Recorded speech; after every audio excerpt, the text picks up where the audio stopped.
Welcome back to Making the Switch, a series of FreightWaves Truck Tech Special Editions focusing on the promise of renewable natural gas to increase natural gas use in commercial trucking. Our focus today is on one truckload carrier's story of using CNG and RNG as alternatives to diesel. We spent time this summer with Paper Transport, or PTI, at their headquarters in Green Bay, Wisconsin. PTI was an early adopter of natural gas powertrains in its fleet. The company sees a step change coming in natural gas adoption for two main reasons. The first is the increasing availability of low and net zero carbon RNG. The second is the new and more powerful 15-liter natural gas powered engine from Cummins that is now in production. Between this final episode of Making the Switch and the 5 earlier shows available on YouTube, it's clear that this story is only beginning. Dan Depler, Vice President of Maintenance here at PTI. Good to see you, and thank you for taking the time to have us in. Absolutely. You know, there's a ton of stuff that we want to get a cover on this, but you know, one of probably the best way to do this, you know, PTI has been involved with CNG and natural gas really from the beginning. Yeah. Your history sort of started early on, and maybe it wasn't the best time for that technology. You know, the first few days on the job for me was a notification that we had purchased some of these and they hadn't been delivered yet, but we had to put together the whole, you know, chassis, tank package and coordinate all of that right here in Green Bay even. Mm-hmm. And those things all came from different places. That's obviously changed a lot. With companies like Hexagon and others that, you know, will give you an entire system. It's a lot easier now. Yeah, so the speccing thing, let's go ahead and talk about speccing. Sure. I mean, it's one of those things where you do a diesel a certain way. Is it dramatically different for a CNG truck? No. I mean, really what we're solving for anytime we're speccing is what's the use case for the truck. And so what becomes important with CNG is the range. And, you know, the trucks that we have here are specced with 175 DGE, which gives us plenty of range to get through a day and fuel once a day. And so that's kind of the first step.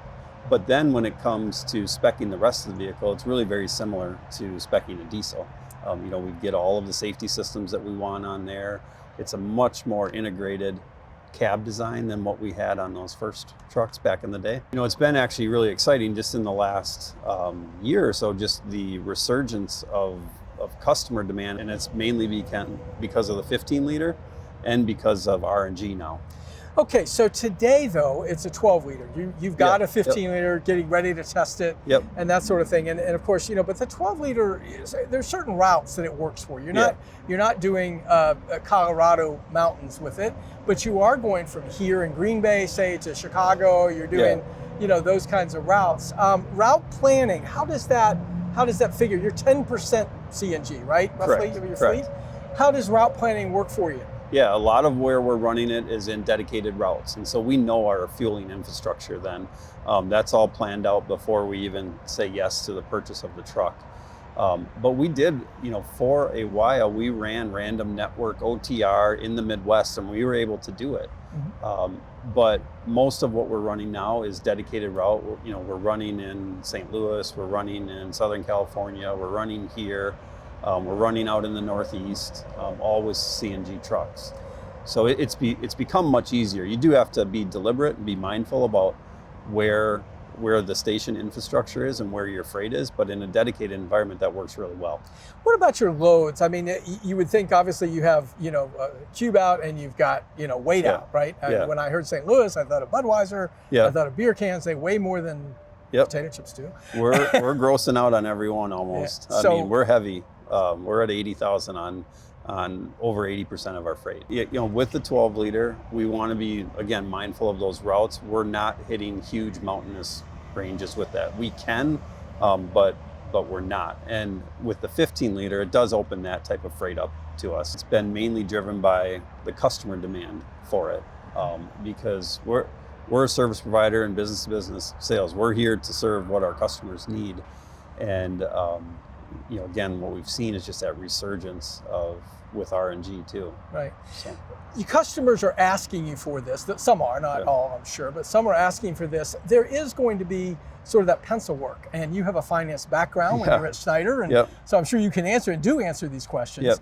How does this pencil out versus a diesel purchase? Yeah, it is a higher upfront cost. It's lower fuel cost. It is a little bit lower fuel efficiency, but we look at it over the life of the truck for 500,000-600,000 miles, which is typically what we're keeping equipment for. And at that, it's very comparable to diesel. It is slightly higher, a few cents a mile higher, but we're in the ballpark, and that's all relative to where diesel price is. Right. So that that magic diesel price number around 375, that's probably where you're going to see parity. If diesel's much higher than that, the CNG will actually be less expensive. On the systems, like you say, in the old days, you had to piece everything together yourself. It didn't sound like a fun project. But now you've got, back of cab, you've got tanks if you want those. You can do any number of things. Are there certain applications that make more sense for you in terms of how you equip? That home daily freight is going to be a great application for this.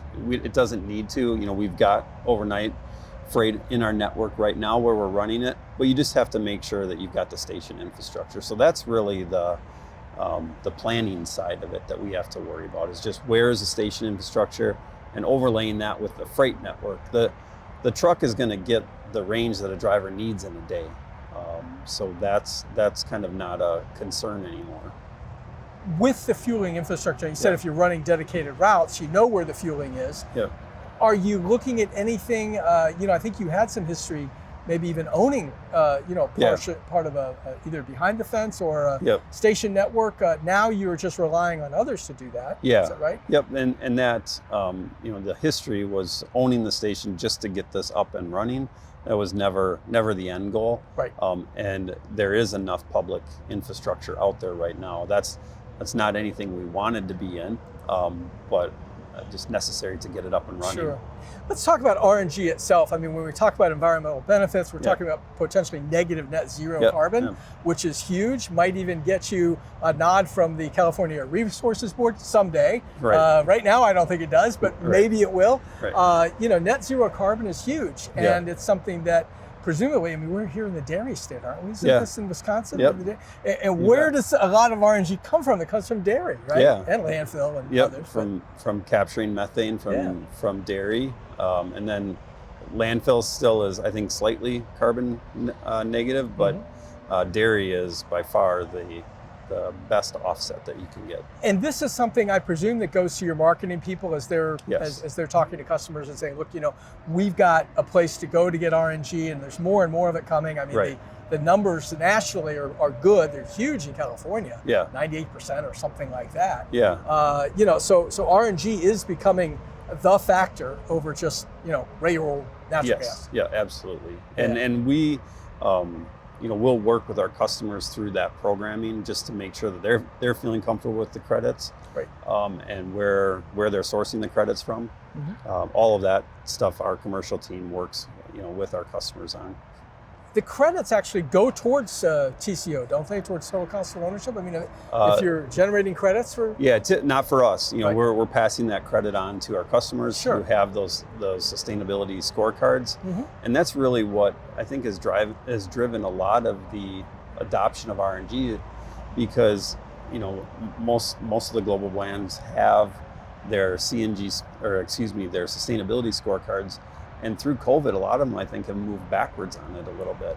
And so they're really looking for solutions, and battery is not ready for long haul. Hydrogen is a long way off still, I believe. And so a lot of them are left with, what can we do right now? And that's what we think, CNG trucks can just really fill that void for quite a while.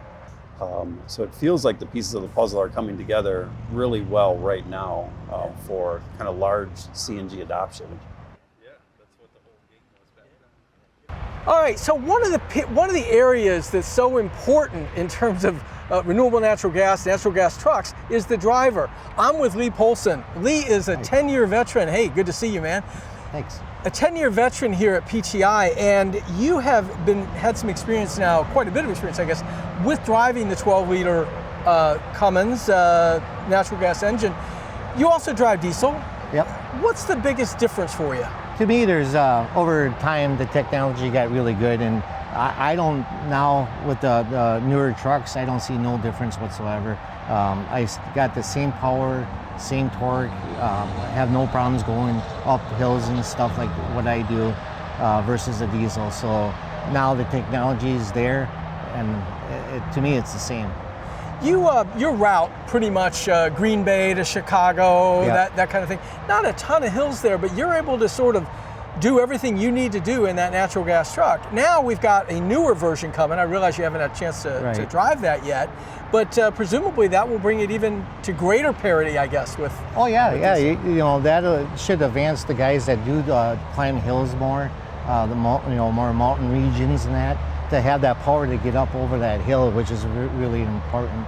So, you know, especially when you're heavy in that and you're coming out of, say, Budweiser out of St. Louis and you're taking it someplace, you know, that's a pretty heavy load.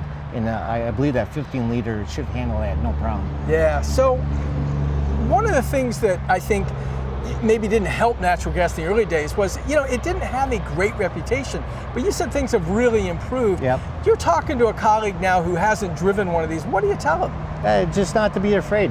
Just like anything, over time, technology improves and it gets to be at a level where you're not going to see a difference. It got a bad rap at the beginning because, you know, it wasn't all that great. You lost a lot of power, but over time, now it's right with the diesel. Just don't be afraid of it. Try it, you know, make your own opinion for yourself. And me personally, I like it because it's a lot more quieter than a diesel.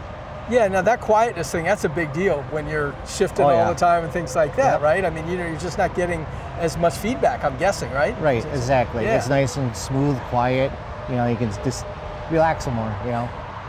Relaxing. At the end of the day, you've driven 10 hours, 11 hours, I guess is the most, but 10 hours in a natural gas truck, and you've driven the same distance in a diesel. Are you more relaxed after the natural gas trip than you are after a? Yeah, everything's, to me, is the same. There's really no difference in there. You just, you know, you're doing a better thing for the environment, you know, running a CNG. And then if the technology's there, why not do it, right? Sure. The idea of driving a diesel all day, you kind of come out, maybe smell it a little bit like the diesel at the end of the day. Does that happen with natural gas? No, not at all. It's just a little bit when you go to plug it in to fill it up. Just like a diesel, you're gonna get some fumes, but the same thing when you plug it in, you're gonna just smell just a little CNG there, and then you know, there's no issue there whatsoever. Yeah. When you go to fill up, and I know PTI gets a bulk discount, of course, for buying natural gas, but you know, your fuel card or whatever is going to tell you how much you're spending. It's significantly different. Oh yeah. Like last time I filled out, the CNG cost $1.99, where diesel's at what, $4, $4.50, something around there. So that's a nice savings. Yeah, for sure. Jared Stedel, Chief Commercial Officer here at PTI. Thanks for the time. You know what? I understand you have got a long and deep background in CNG. Why don't you tell us a little bit about that, how you got here? Sure, absolutely. It does go back well over a decade when I started in developing natural gas fueling infrastructure, so the stations, and had a lot of success there. Did that for a few years, and Paper Transport was my customer at the time. And we were able to get a lot done in that space, and they've been running natural gas trucks ever since. I joined the team here this past November, and now we're looking to expand the use of natural gas trucks with our customers. You know, I think you've said that the important thing is first make sure it's a good fit in terms of equipment, right? Absolutely. And that's got to be the first consideration. Then what happens when you talk to a customer about CNG? Yeah, once we kind of determine the prerequisites are there, the application, a lot of miles, you know, you want that truck more likely than not to come back to the same spot if you can, use that same fueling station if possible, or same set of stations. So typically a dedicated application, right? And once that prerequisite is there, you find customers that understand that as long as there's a commitment say a 3 to 5 year commitment, the total cost of ownership can be break even, plus you have the sustainability benefits. See, now that's exactly where I wanted to go. I wanted to ask you, I'm scales of justice here. Yeah. I've got sustainability here, I've got TCO here. Are they really going to match up? Well, I think first you want to look at the largest group of shippers and what are they interested in. And the largest population is going to be first interested in TCO, right? Is this going to pencil out? Is my leadership team going to support this? And really the application matters there. It doesn't always pencil out if you don't put enough miles on the truck. Okay, so the bigger investment in the truck requires a lot more miles to save more money on the variable cost. Then you have shippers that are also interested in the sustainability side, which is kind of a whole different message, especially when the TCO is there. Not only, and I want to talk about your sustainability targets, but also your customers. They're getting pushed a little bit, aren't they? Absolutely. Saying, I need you to fix this for me, right? Yeah, we are hearing a lot of that. And again, it can be fixed, right? But it's not always broken entirely. There's really great applications where you're getting high MPG. You might have an application where a different alternative fuel is applicable, but for a drop-in fuel like this, where you can get several hundred miles per truck per day or slip seat the truck, then you can help your customer. So what we pride ourselves in is helping our customers achieve the goals that their customers may have, whether that is carbon intensity reduction or perhaps just getting that with the same cost. How do you get to zero or below? Well, you prevent the methane from getting into the environment. And within 50 miles of me here, we've got some of the largest digesters, I think, in the United States. Mm-hmm. And they're harvesting, my word, the methane. And that fuel is ultimately, that methane is natural gas, which we're using in our trucks for our customers to really get the carbon intensity down to zero, depending upon the circumstance. We're looking, and I think, from a customer standpoint, I mean, so many technologies come, be it electrification or whatever it is, and you Right. buy one or you buy two to check it out. I think you've indicated you've got some customers kind of ready to take the leap here. Absolutely. We have a couple agreements that we're about to move forward with where we're deploying more natural gas powered trucks with renewable natural gas. And in applications, again, Alan, where we can get a lot of miles on that truck, and we also can enable a driver time at home experience that is more frequent because we're fueling at the same spot and we're getting those long runs, but in the same region, if you will. Well, I've heard all the while we've visited with you and others that dedicated routes, not return to base, that's not exactly it, but something close, Sure. is something that really makes sense for this. So as you're looking at that checklist, if you will, Right. It's a dedicated route, I can make this work, I know where the fueling is, and that sort of thing. So I guess I want to kind of let you go with the idea of helping me understand PTI is 10% natural gas in your fleet. How did that come about, and what is the dedication that you have as a company to it? Yeah, I think it's a fascinating story because it does go back now over a decade, right? And you don't just flip the switch. They were innovators in this environment. They were some of the first trucking company outside of California, one of the first to implement it. So they have a long history, and I think you have to have a willingness to see it through, right? You can't just give up after one poor experience, and make sure that you have customers, partners that will do the same, suppliers that'll do the same, and really have that ability to see it through. And as a result of that, we're seeing new technology now, right? And it's well publicized that the Cummins 15 liter is out there on the horizon. And as a result, we're in a position now to take advantage of that, deploy that, and really take it from 10% to some next level. You were an accountant, you did accounting business, so you know pies, right? A pie gets bigger with something like the 15 liter rather than you having to get a bigger slice of what's there, right? I mean, so new opportunities, new routes, new applications, right? Absolutely.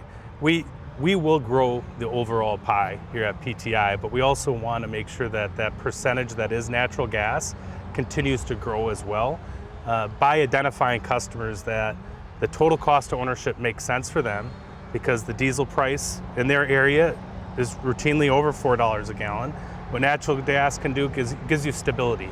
So if you want stability in your cost, over the next 3 to 5 years, this is the application, especially when you have dedicated customers that you want us to help you serve. Jared, thanks so much for Absolutely, the time and Alan. the explanation. Appreciate it. It's good to understand what you're doing here with this as well as for your customers. Thank you. Thank you. Thanks for the time.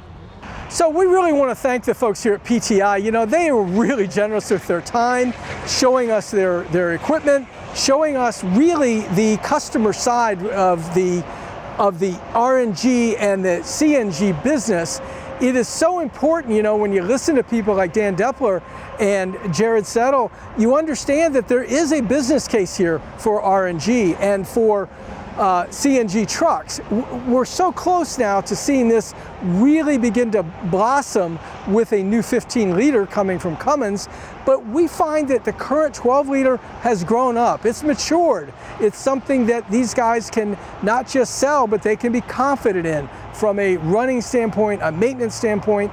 Dedicated routes are important, and they're doing those too. I hope you got a lot out of this one. Thanks for joining.